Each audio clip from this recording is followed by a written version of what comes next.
नमस्कार मित्रों, TV 20 news पर लगातार खबरें जारी है। अपने अपने क्षेत्रों की खबरों को देखने के लिए बने रहिए हमारे साथ। आइए नजर डालते हैं आज की मुख्य खबरों की तरफ। आजमगढ़ में सपा के लोगों ने बेहद सादगीपूर्ण ढंग से रक्तदान कर सपा के राष्ट्रीय अध्यक्ष अखिलेश यादव का जन्मदिन मनाया गया। इस दौरान अखिलेश यादव को 2022 में दोबारा सीएम बनाने का भी समाजवादी पार्टी के कार्यकर्ताओं ने संकल्प लिया। बता दें कि सपा कार्यकर्ता जिला अध्यक्ष हवलदार यादव के नेतृत्व में जिला अस्पताल स्थित ब्लड बैंक पहुंचे। यहां समाजवादी पार्टी के कार्यकर्ताओं ने रक्तदान किया। हवलदार यादव ने कहा कि युवा वर्ग अखिलेश यादव के वक्तव्य, कृतव्य, सादगी, ईमानदारी, सजगता का दीवाना है। उनके प्रति आम लोगों का लगाव काफी है। देश में युवाओं के लिए प्रेरणा स्रोत बन गए हैं। प्रदेश की जनता महसूस कर रही है कि इस प्रदेश को विकास, तरक्की, अमन, चैन, समरसता अखिलेश यादव के नेतृत्व में ही संभव है। तो खबर आपको आजमगढ़ से दिखा रहे हैं, जहां समाजवादी पार्टी के कार्यकर्ताओं ने जिला अस्पताल पहुंचकर रक्तदान कर सपा के राष्ट्रीय अध्यक्ष अखिलेश यादव का जन्मदिन मनाया। और कार्यक्रम में सपाइयों ने अखिलेश यादव को पुनः 2022 में उत्तर प्रदेश का मुख्यमंत्री बनाने का संकल्प लिया। इस बाबत मीडिया से हुई बातचीत में हवलदार यादव ने क्या कुछ कहा, आपको सुनवाते हैं। आज समाजवादी पार्टी के राष्ट्रीय अध्यक्ष पूर्व मुख्यमंत्री माननीय अखिलेश यादव का 49वां जन्मदिन है। आजमगढ़ समाजवादी पार्टी के लोग उनके जन्मदिन पर रचनात्मक और सृजनात्मक कार्य करके रक्तदान देकर रक्तदान महादान, इससे तमाम लोगों की ज़िंदगी बचाई जाएगी, इस तरह का निर्णय लिया गया है। और उसमें 49 लोग आज रक्त दे करके अपने राष्ट्रीय अध्यक्ष को, अपने नेता को यहाँ से उनके जन्मदिन की मुबारकबाद पेश करेंगे। आज और कार्यक्रम है, लेकिन ये बहुत ही महत्वपूर्ण कार्यक्रम है। इस कार्यक्रम के माध्यम से हम गरीबों को, तमाम ऐसे लोग होते हैं जिनके परिवार में कोई नहीं होता, तमाम ऐसी महिलाएं आती हैं जिनकी प्रेगनेंसी रहती है, खून की कमी रहती है, उनको रक्त दे करके हम लोग उनका जीवन बचाने का काम करते हैं। ये समाजवादी पार्टी सन 2012 से लगातार कर रही है। ऐसे अवसर पर हम अपने राष्ट्रीय अध्यक्ष को बहुत बहुत हम लोग यहाँ से शुभकामना देते हैं, उनको बधाई देते हैं उनके जन्मदिन पर, कि आने वाले 2022 में इस प्रदेश में आपकी सरकार बनेगी, समाजवादी पार्टी की सरकार बनेगी और अखिलेश यादव मुख्यमंत्री बनेंगे। इस शुभकामना के साथ हम लोग रक्त दे करके समाज में रचना और सृजन का काम करेंगे, लोगों को आगे सम्मान देने का काम करेंगे। ये फैसला समाजवादी पार्टी ने लिया है। कैसा महसूस हो रहा है अखिलेश यादव के जन्मदिन? मुझे बहुत ही खुशी मिल रही है। जैसे हम लोग हर बार अपनी खुशियाँ राष्ट्रीय अध्यक्ष जी को जन्मदिन के लिए हम लोग अपनी खुशियाँ कुर्बान करते हैं। वो एक ऐसे व्यक्ति हैं जो आए दिन गरीबों, शोषण, वंचित लोगों का आवाज़ उठाने वाले हैं। और मुझे नहीं लगता कि उनके जैसा मुख्यमंत्री कोई बन पाएगा, इसलिए हम लोग उनके लिए आजीवन समर्पित रहेंगे। आज नेशनल डॉक्टर्स डे पर सिविल डिग्री कॉलेज में वृक्षारोपण कर डॉक्टरों ने नेशनल डॉक्टर्स डे मनाया। बता दें कि भारत में 1 जुलाई को राष्ट्रीय चिकित्सक दिवस यानी नेशनल डॉक्टर्स डे के तौर पर मनाया जाता है। यह दिन देश के महान चिकित्सक और पश्चिम बंगाल के पूर्व मुख्यमंत्री डॉक्टर विधान चंद्र राय की याद में मनाया जाता है। उनका जन्म 1 जुलाई 1882 में हुआ था और इसी दिन साल 1962 में 80 वर्ष की उम्र में उनका निधन हो गया था। विधान चंद्र राय की गिनती देश के महान चिकित्सकों में की जाती है। इतना ही नहीं, विश्व भर में चिकित्सा के क्षेत्र में उनका अहम योगदान रहा है। इसके तहत आज सिविल डिग्री कॉलेज में राजश्री टंडन के क्षेत्रीय समन्वयक श्यामदत्त दुबे एवं प्रिंसिपल डॉक्टर सलमान अंसारी एवं कोऑर्डिनेटर डॉक्टर मोहम्मद जाहिद एवं नसीम खान द्वारा डॉक्टर्स डे पर पीपल वृक्ष का पौधारोपण कर डॉक्टर्स डे मनाया गया।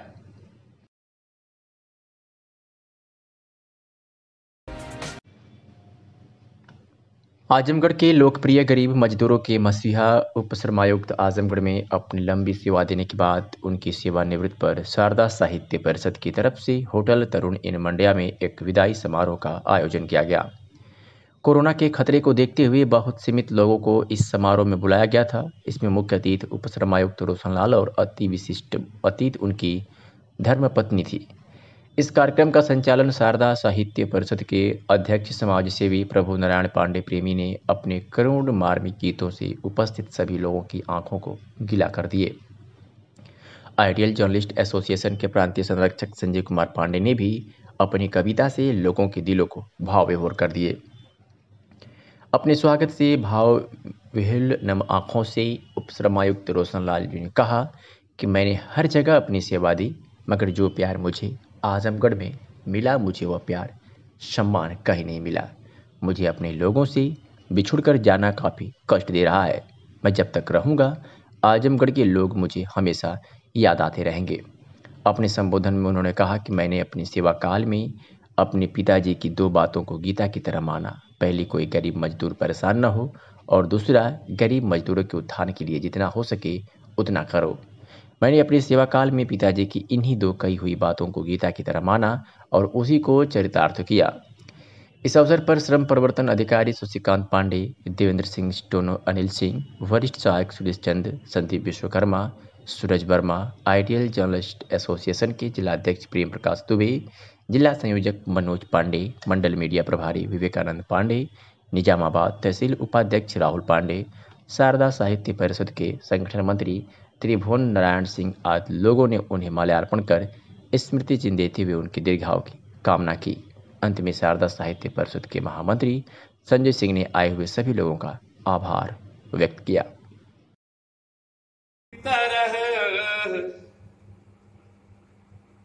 किसी की याद भी आती है दिल में किसी की तरह, हजार करवट लेता रहा जहां, लेकिन हजार करवट लेता रहा जहां, लेकिन और बना हूं मैं यहाँ अंधेरों में रोशनी की तरह। तमाम ऐसी समस्याएं आई, लेकिन साहब ने उसको झेला है और उसको आपने बर्दाश्त किया है और एक माहौल कायम किया है। उन्हें मैं साहब का दिल की गहराई स्वागत करता हूं।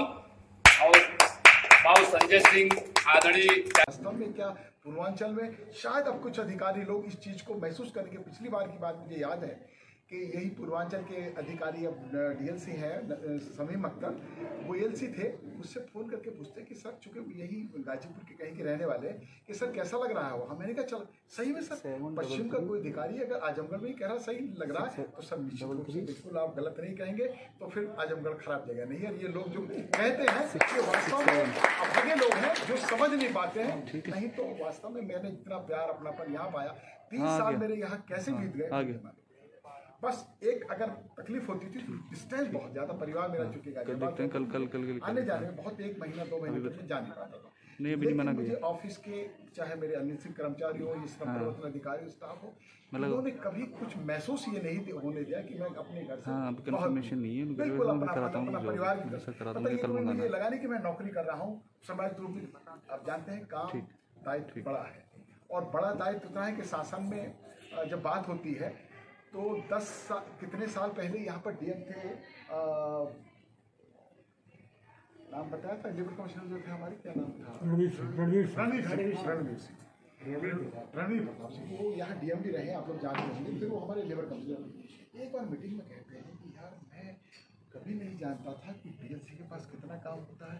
एलसी आते थे अफसर सोच के क्या घूमते रहते हैं, लेकिन उनका अब मैंने जब देखा कि विभाग, श्रम विभाग में कितना काम है, शायद किसी विभाग में, बहुत अच्छा लगा। और ये भी जाना कि कितना डीएलसी काम करते हैं, कितना काम है, ये मैं अपने आपसे विभाग की अपने या डीएलसी की प्रशंसा की बात। जिलाधिकारी राजेश कुमार ने आज संचारी रोग नियंत्रण माह एवं दस्तक अभियान 1 जुलाई से 31 जुलाई 2021 तक का शुभारंभ कलेक्ट्रेट से हरी झंडी दिखाकर किया। जिलाधिकारी ने बताया कि आज से स्वास्थ्य विभाग एवं अन्य नोडल विभागों द्वारा जनपद के दूराज क्षेत्रों में जाकर लोगों को दस्तक एवं संचारी रोग के बारे में जागरूक किया जाएगा। उन्होंने बताया कि बरसात के मौसम में रोगों को नियंत्रण करने के लिए साफ सफाई का विशेष अभियान चलाया जाएगा। उन्होंने ये भी बताया कि जनता के सहयोग एवं जनप्रतिनिधियों की सहभागिता से दस्तक एवं संचारी रोग को नियंत्रण करने में सफलता मिलेगी। जिलाधिकारी ने बताया कि स्वास्थ्य विभाग, शिक्षा विभाग एवं अन्य विभाग की टीमों द्वारा गांव-गांव जाकर दवा का वितरण किया जाएगा तथा गणमान्य नागरिकों को उनके स्वास्थ्य एवं कोविड-19 महामारी से बचाव के संबंध में जागरूक किया जाएगा। श्री राजेश कुमार ने कहा कि प्रशिक्षित फ्रंटलाइन वर्कर्स, आशा एवं आंगनबाड़ी कार्यकर्ताओं द्वारा कोविड-19 गाइडलाइन का पालन करते हुए घर घर जाकर संचारी रोगों के उपचार एवं नियंत्रण के संबंध में जागरूक किया जाएगा। जिलाधिकारी राजेश कुमार ने बताया कि इस अभियान में कृषि विभाग, पंचायती राज विभाग, पशु चिकित्सा विभाग एवं अन्य संबंधित विभागों द्वारा साफ सफाई का विशेष अभियान चलाया जाएगा। उन्होंने कहा कि आशा एवं आंगनबाड़ी कार्यकर्ताओं द्वारा रोगों के लक्षण दिखने पर दवा एवं जांच कराने की जानकारी दी जाएगी। उन्होंने ये भी कहा कि इस अभियान के अंतर्गत जनपद के गणमान्य जनता को कोविड-19 की वैक्सीन के प्रति भी जागरूक किया जाएगा। जिलाधिकारी ने बताया कि संचारी रोग तथा दिमागी बुखार के उपचार एवं एम्बुलेंस की व्यवस्था निःशुल्क सुनिश्चित कराई जाएगी।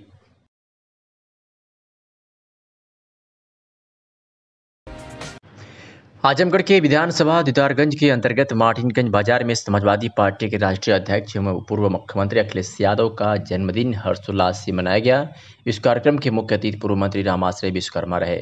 सपा कार्यकर्ताओं ने इस कार्यक्रम के दौरान संकल्प लिया कि 2022 में समाजवादी पार्टी की सरकार बनाएंगे तथा राष्ट्रीय अध्यक्ष को पुनः उत्तर प्रदेश का मुख्यमंत्री बनाएंगे। कार्यक्रम में पूर्व विधायक आदिल शेख सहित पार्टी के वरिष्ठ समाजवादी कार्यकर्ता मौजूद थे। तो ये तस्वीरें आपको आजमगढ़ के विधानसभा दीदारगंज के अंतर्गत मार्टिनगंज बाजार की दिखा रहे हैं, जहां समाजवादी पार्टी के तमाम कार्यकर्ताओं ने उत्तर प्रदेश के पूर्व मुख्यमंत्री अखिलेश यादव और समाजवादी पार्टी के राष्ट्रीय अध्यक्ष अखिलेश यादव का जन्मदिन हर्षोल्लास के साथ मनाया। और कार्यक्रम में अखिलेश यादव को समाजवादी पार्टी के कार्यकर्ताओं ने पुनः उत्तर प्रदेश का मुख्यमंत्री बनाने का संकल्प लिया।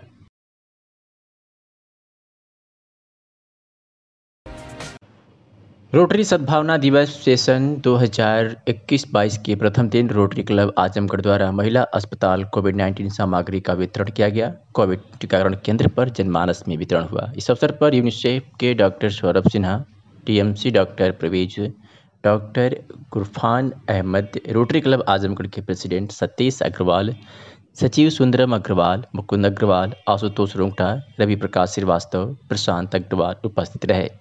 क्लब अध्यक्ष ने घोषणा की कि यह कार्य निरंतर टीकाकरण बूथों पर चलता रहेगा। ये जानकारी कोविड डिस्ट्रिक्ट कोऑर्डिनेटर रोटियन चंदन अग्रवाल ने दी।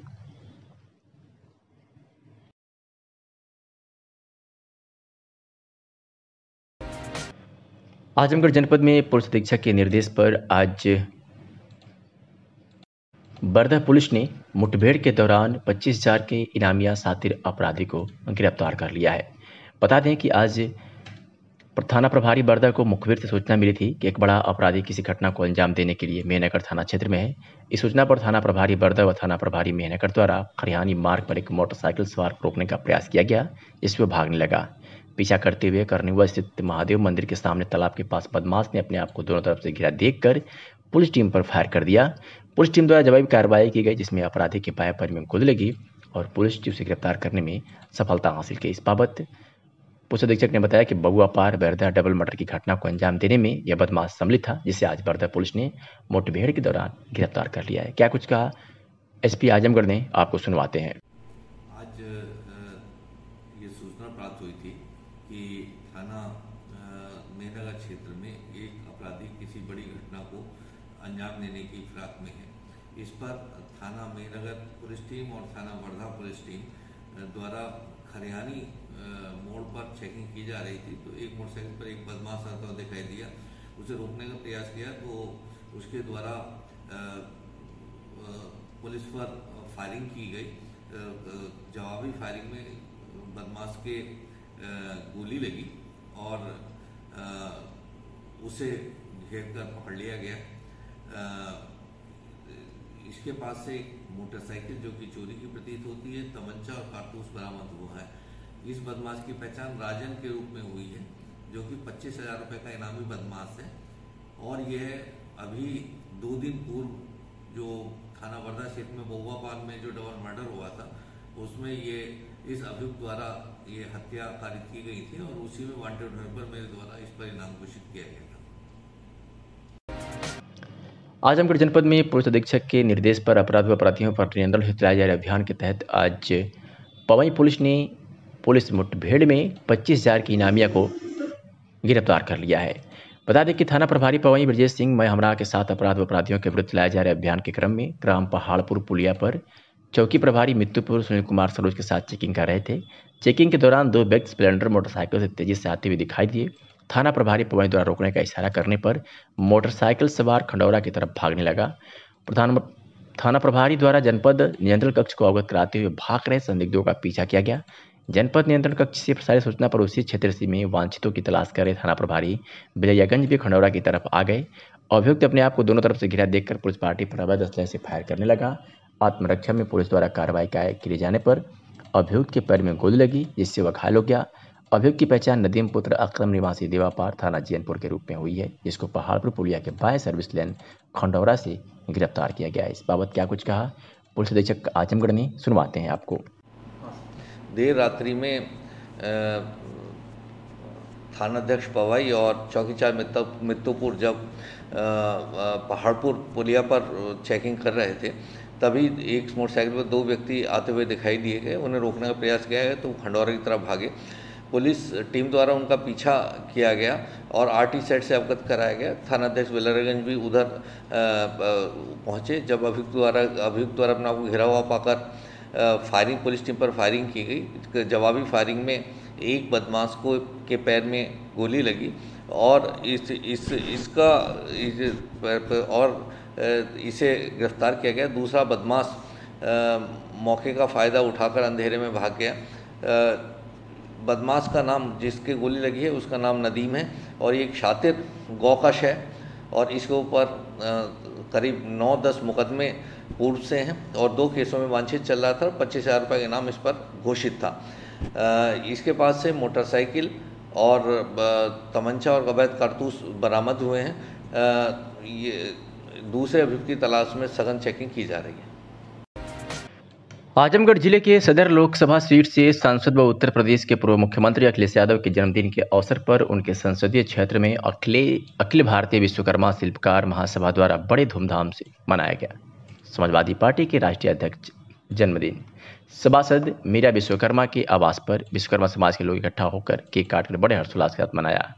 इस अवसर पर जिला कार्यकारिणी सदस्य दिनेश विश्वकर्मा ने उनके दीर्घायु होने की कामना करते हुए उनके शासनकाल में हुए विकास की सराहना की। उन्होंने कहा कि करोड़ों युवाओं के दिलों की धड़कन है अखिलेश यादव। इनके कार्यकाल में रोजगार, कानून व्यवस्था एवं विकास की जो गंगा बही थी, उसी की याद लोगों के दिलों में आज भी ताजा है। इस अवसर पर महासभा के प्रमुख पदाधिकारी कन्हैया विश्वकर्मा, सुभाष विश्वकर्मा, राजेश विश्वकर्मा लोग उपस्थित रहे। क्या कुछ कहा इस बाबत दिनेश विश्वकर्मा, सदस्य जिला कार्यकारिणी आजमगढ़ ने, सुनवाते हैं आपको। सर, पहले तो आप अपना परिचय दीजिए। मैं दिनेश विश्वकर्मा हीरापट्टी सभासद पति हूँ। मैं समाजवादी पार्टी जिला कार्य समिति सदस्य भी हूँ और हम लोग सक्रिय कार्यकर्ता भी हैं समाजवादी पार्टी के। आज आप लोग यहाँ पे इकट्ठा हुए हैं, किस बेस पे आप लोग यहाँ इकट्ठा हुए हैं? देखिए, हमारे करोड़ों युवाओं के दिलों की धड़कन माननीय श्री अखिलेश यादव जी का आज जन्मदिन हम उत्सव मना रहे हैं। हम लोग जो है शांतिपूर्वक, और हमें उम्मीद भी है कि आने वाले विधानसभा चुनाव में 2022 में समाजवादी पार्टी की पूर्ण बहुमत की सरकार बनेगी।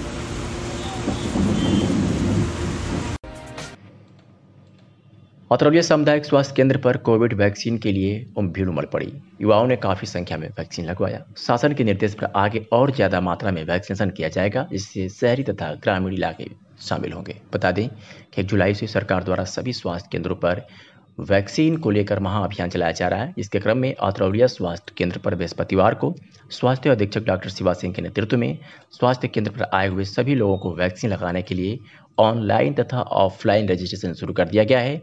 वैक्सीन सेंटर पर सुबह से ही लोगों की लंबी कतार लगनी शुरू हो गई। स्वास्थ्य केंद्र पर भीड़ इतनी अधिक हो गई कि सामाजिक दूरी का पालन नहीं किया गया और लोगों द्वारा स्वास्थ्य केंद्र पर ही सोशल डिस्टेंसिंग की जमकर धज्जियां उड़ाई गई। स्वास्थ्य अधीक्षक डॉक्टर शिवा सिंह ने बताया कि सामुदायिक स्वास्थ्य केंद्र पर कोविशील्ड तथा कोवैक्सीन की पर्याप्त मात्रा उपलब्ध है। यहाँ आए हुए सभी लोगों को वैक्सीन लगाई जाएगी। इसके लिए 2 काउंटर बनाए गए हैं। एक काउंटर पर 18+ तथा दूसरे काउंटर पर 45+ के लोगों को वैक्सीन की डोज दी जा रही है। वहीं 45+ के लोगों को पहली तथा दूसरी डोज भी लगाई जा रही है। इसके लिए ऑनलाइन तथा ऑफलाइन रजिस्ट्रेशन सेवाएं चालू कर दी गई है। क्या कुछ कहा डॉक्टर शिवा सिंह स्वास्थ्य अधीक्षक अतरौड़िया ने, सुनवाते हैं आपको। ये वैक्सीनेशन हो रहा है, कैसे हो रहा है, बिना रजिस्ट्रेशन का हो रहा है कि लाइन लगा के हो रहा है, किस तरह इसके बारे में? नहीं, आज से हमारा जुलाई प्रथम फर्स्ट डे है, तो आज से महाअभियान चलना था, लेकिन थोड़ी सी वैक्सीन की अनुपलब्धता के कारण इस CSC पे ऑफलाइन भी है, ऑनलाइन दोनों तरह की वैक्सीनेशन है। जो 18+ वाले हैं उनका ऑनलाइन भी है, ऑफलाइन भी ऑप्शन है। 45+ उनका भी ऑनलाइन ऑफलाइन है ही है, प्लस सेकेंड डोज वो भी है। यहाँ जो भी आएंगे सबको हम वैक्सीनेट करेंगे। कोई वापस काउंटर बने हैं आपके यहाँ लगाने के लिए कोविशील्ड के, और कोई वैक्सीन के अलग अलग बने उसके बारे में? एक 18+ के लिए है एक काउंटर, एक 45+ सेकेंड डोज के लिए, 45+ 18+ फर्स्ट डोज के लिए। आपके सर अस्पताल में वैक्सीन की उपलब्धता अभी कितनी है? हाँ, आज यहाँ पे हमारा जो CSC पे फिक्स साइट है, इसके लिए पूरा वैक्सीन है हमारे पास, पर्याप्त संख्या में है। सेकेंड डोज के लिए भी, फर्स्ट डोज पर डे जैसे आप यहाँ वैक्सीनेशन लगता है, आपके पूरे क्षेत्र में ब्लॉक में लगता है, कितने जागरूक हैं लोग इसके बारे में? नहीं, अब तो बहुत अंदर लोगों के आत्मविश्वास बढ़ा है जनता के प्रति। देख ही रहे हैं कि काफ़ी लाइन लगी हुई है, भीड़ लगी हुई है, तो लोग अब आ रहे हैं। अब वैक्सीन की उपयोगिता के विषय में लोगों को समझ में आया है कि वैक्सीन ही एकमात्र दवा है जो कि इस बीमारी को हरा सकती है। सगड़ी तहसील क्षेत्र के बड़ा गांव पूनापार में सपा के कार्यकर्ताओं द्वारा केक काटकर पूर्व CM एवं जनपद के सांसद अखिलेश यादव का 48वां जन्मदिन धूमधाम से मनाया गया। इस दौरान पार्टी कार्यालय लाठघाट पर भी समाजवादियों द्वारा जन्मदिवस धूमधाम से मनाया गया एवं गोष्ठी की गई। इस दौरान कार्यकर्ताओं ने गांव-गांव लगकर लोगों को पूर्व की समाजवादी सरकार की नीतियों एवं विकास कार्यों को जन जन तक पहुंचाने का संकल्प लेते हुए अभी से चुनाव में लग जाने की बात कही। इस दौरान सपा नेता शंकर यादव ने कहा कि जिस तरह से भाजपा की सरकार लोकतंत्र का हनन कर रही है और किसानों पर लाठीचार्ज कर रही है, किसान दिल्ली में महीनों से बैठा हुआ है और काला कानून सरकार किसानों पर जबरिया थोप रही है, उसे वापस लेना ही होगा। ऊपर से किसानों का गेहूं क्रय केंद्रों पर ट्रालियों में जम गया और क्रय केंद्र को बंद कर दिया गया। ऐसे में किसान काफ़ी आक्रोशित हैं, पर सरकार अपने हठधर्मिता पर अड़ी हुई है। क्या कुछ कहा शंकर यादव सपा नेता सगड़ी ने, सुनवाते हैं आप। हमारे पार्टी के मुखिया राष्ट्रीय अध्यक्ष माननीय अखिलेश यादव जी का जन्मदिन है, 48वां जन्मदिन है। 48वां वसंत उन्होंने पूरा किया है और हमारे सांसद भी हैं और हमारे पार्टी के राष्ट्रीय अध्यक्ष भी हैं। हम लोग उनको ढेर सारा आशीर्वाद दे रहे हैं कि उनकी उम्र दिन गुना 4 गुना 5 गुना 100 गुना 1000 गुना हो जाए और इस देश के लिए आगे बढ़ कर के सेवा में काम करें, तन मन धन से लोगों की सेवा करें, किसानों की, मजदूरों की, नौजवानों की, सबकी सेवा करें और भगवान उनको इतनी ताकत दे क्षमता दे ताकि वो भारत के प्रधानमंत्री एक दिन बन के सबके सामने प्रकट हों। यही हमारी शुभकामनाएं और आशीर्वाद है। आज जिलाधिकारी ने भारत अमृत महोत्सव अंतर्गत प्रधानमंत्री फसल बीमा योजना सप्ताह का शुभारंभ किया। बैठक में उप कृषि निदेशक, जिला कृषि अधिकारी, जिला उद्यान अधिकारी, मुख्य पशु चिकित्सा अधिकारी, अग्रणी जिला बैंक प्रबंधक, कृषि विभाग के क्षेत्रीय कर्मचारी, जिला प्रबंधक, बीमा कंपनी, बैंक शाखा प्रबंधक एवं जनपद में सबसे अधिक फसल क्षतिपूर्ति पाने वाले 10 कृषक उपस्थित थे। जिला कृषि अधिकारी डॉक्टर उमेश कुमार गुप्ता ने कहा कि गत खरीफ 2020 में कुल 12,334 कृषकों द्वारा फसल बीमा कराया गया था, जिसमें तहसील सगड़ी अंतर्गत बाढ़ से हुई फसल क्षति के रूप में 20,93,000 रुपया 335 कृषकों को उपलब्ध कराया गया तथा फसल कटाई प्रयोग के आधार पर कुल 1,400 कृषकों को 108 लाख का भुगतान DBT के माध्यम से किया गया। इस प्रकार कुल 1,735 कृषकों को 1,29,36,000 रुपये का भुगतान संबंधित कृषकों को उनके बैंक खातों में किया गया। जिलाधिकारी द्वारा सबसे अधिक क्षतिपूर्ति प्राप्त करने वाले कृषकों के खाते में पैसे भेजे गए।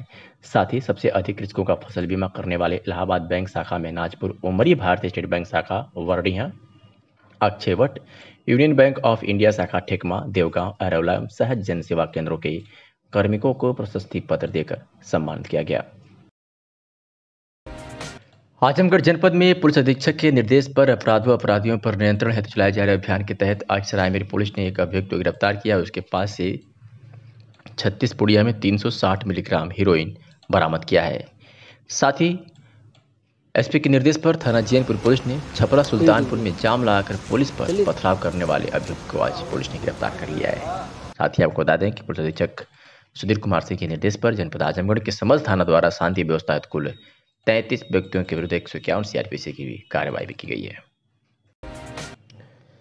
जनपद संबल से खबर है, जहां के जुनवाई विकासखंड चबूतरा विकासखंड में पूर्व में हुए घोटाले की जांच आखिर कौन दबाने में जुटा है, एक बड़ा सवाल है। पीड़ित की तरफ से घोटाले की शिकायत के बाद जिला स्तर से एक जांच टीम बनाई गई थी, जिसमें जांच के बाद बड़े घोटाले की बात सामने आई थी। वही ऑफ कैमरे उच्च अधिकारियों ने इस मामले पर आरोपी ग्राम प्रधान और लाखों रुपए के घोटाले के मुख्य आरोपी उमेश कुमार पर कड़ी कार्रवाई की बात कही थी, पर अब इस मामले में हल्के हल्के ढीली जा रही है। ऐसा प्रतीत हो रहा है जैसे इस गंभीर मामले को दबाने का प्रयास किया जा रहा है। महीनों बाद भी जांच पूरी होने के बाद कार्रवाई नहीं की गई। सूत्र बता रहे हैं आरोपियों के उच्च स्तर पर संपर्क होने के चलते जिम्मेदार अधिकारी मामले में कोई भी कार्रवाई करने से डर रहे हैं। वही दबंगई के नशे में चूर लाखों के घोटाले का मुख्य आरोपी उमेश कुमार लगातार स्थानीय लोगों से अभद्रता करता नजर आ रहा है, जिसकी शिकायत लेकर किसान व ग्रामीण अधिकारियों से चक्कर लगा रहे हैं। ग्रामीणों ने आरोप लगाया कि जब ग्राम विकास अधिकारी उमेश कुमार को फोन लगाया जाता है तब उमेश कुमार फोन पर अभद्र व्यवहार करता है, साथ ही बोलता है मुझे कॉल न करना, जिसके चलते ग्रामीण परेशान होकर स्थानीय अधिकारियों से शिकायत करने को मजबूर है। वही घोटाले पर जानकारी लेने पर जुनावई विकासखंड एडीओ पंचायत कुलदीप कुमार ने बताया कि घोटाले की जांच जिला स्तरीय एक टीम गठित कर रही है, पर इस मामले में आखिर चल क्या रहा है हमें जानकारी नहीं है। आप ये ब्लॉक के चक्कर क्यों लगा रहे हैं? अरे क्या बनवाना वो बनवाना है, इसी वजह से सचिव साहब बना नहीं पा रहे। क्या नाम है सचिव का? अरे उमेश। कौन से ब्लॉक में हो? तो फोन करा आपने मृत्यु प्रमाण पत्र के लिए, क्या बोले? तो जो बोले कि आपका कोई मर गया है, हाँ, तो आपने कॉल करी। अच्छा, फिर 4 दिन पहले गाड़ी रखे, तो आपसे इस तरीके से बात करी? और 10-15 जने तो जाके इनके सामने जाके बोल रहे कि मेरी इच्छा मैं जाके उठाऊँ नंबर, नहीं उठाऊँ। आपके फ़ोन करने मैं आपसे मैं आप कॉल नहीं करूँगा आज। सरकार प्रशासन के लोग तो कह रहे हैं शासन के कि कॉल उठाएंगे कर्मचारी, फ़ोन नहीं उठाएंगे, आपको मना कर दिया, मेरी इच्छा नहीं उठाऊँगा। फिर ने कहा, फिर मैंने ज़्यादा कहा तो कि दूसरे नंबर से कॉल करते हैं आप। अच्छा, अपने नंबर से कॉल करो तो उठाऊँगा, नहीं उठाऊँगा। आप हम ये जानना चाहते हैं, आपके यहाँ ग्राम विकास अधिकारी हैं उमेश जी, भ्रष्टाचार के आरोपों में लिप्त हैं, कभी पत्रकारों से अभद्र करते हैं, पब्लिक आम जनता फ़ोन करती है और उनका फ़ोन नहीं उठाते हैं, उससे अभद्र व्यवहार करते हैं। आपके पास कुछ लोग शिकायत करने आए, क्या कार्रवाई होगी इसमें? और ऊपर आप प्रशासन में क्या भेज रहे हैं इनके खिलाफ? नहीं, मैंने भी अभी इनकी समस्याओं के निस्तारण के लिए भी उमेश को फ़ोन किया था। हाँ, तो वो कह रहे हैं कि मैं कहीं फंसा हुआ हूँ, कहीं हूँ, तो मैं आज 4 घंटे में पहुँचूँगा, अभी नहीं आ सकता। हाँ, तो उनके आने पर इस समस्या का निस्तारण होगा, जो भी है इनकी मृत्यु प्रमाण पत्र का मामला क्या है। नहीं, लगातार ये शिकायतें हैं कि जो स्थानीय जनता है वो फ़ोन करने पर उसके साथ अभद्र व्यवहार किया जाता है, बदतमीजी की जाती है। तो ऐसे कर्मचारियों की यहाँ किस तरह से तैनाती की जा रही है? तो शासन प्रशासन की छवि को धूमिल नहीं करा जा रहा है? नहीं, ये तैनाती तो वहीं ऊपर से ही है, जिले स्तर से तैनाती होती है, हर ब्लॉक स्तर पर। और कुछ शिकायतें मेरे पास भी आई हैं जिनका निराकरण भी किया गया है। अच्छा, ये एक भ्रष्टाचार के मामले में इनकी जांच चल रही है, वो जांच कहाँ तक पहुँच पाई है अभी तक? चबूतरे की जांच चल रही है। तो वो जांच कहाँ तक पहुँच पाई है, उसमें कोई कार्रवाई क्यों नहीं हो पा रही है आगे? वो दरअसल जिला स्तर से कमेटी जो बनी थी, हाँ, उसमें DPRO साहब और हमारे जो जी उन्हीं लोगों ने जांच की थी, उन्हीं अधिकारियों द्वारा जांच हुई थी। हाँ, और उनके स्तर से जांच पूरी हो गई है। नोटिस भी आया है जो इन लोगों को दे दिया है। हाँ, लेकिन अभी उस नोटिस का इन लोगों ने जवाब नहीं दिया है। जो भी आगे कार्रवाई होगी जिस स्तर से, DO साहब के स्तर से। यहाँ पर एक कर्मचारी हैं यहाँ जुनावी ब्लॉक में उमेश, क्षेत्रीय जनता से अभद्र व्यवहार कर रहे हैं, ये लोग भी शिकायत करने आए। तो आप क्योंकि राजनीति से जुड़े हुए हैं विधायक जी से, तो क्या इस मामले पर क्या शिकायत करा रहे हैं? पहले भी इसके द्वारा जो है इस तरह की बदतमीजियों की शिकायत आई है, और इसके जो व्यवहार है वो पहले से खराब है जनता के प्रति। पहले इसने एक पत्रकार के साथ भी अभद्रता की थी, और जनता के साथ इस तरह का व्यवहार रहता है। इसके ऊपर एक भ्रष्टाचार का मामला भी चल रहा है, उसमें भी जांच हो रही है। इसकी जानकारी ऊपर जो है दे दी गई है, और इस तरह से दोबारा गलती ना करें इसके बारे में एडीओ पंचायत साहब को कहा गया। लेकिन विकासखंड जुनावी के जो हालात हैं वो काफ़ी गंभीर हैं, यहाँ और भी बड़े मुद्दे हैं। जिनको लेकर माननीय विधायक जी जल्दी अवगत कराया जाए।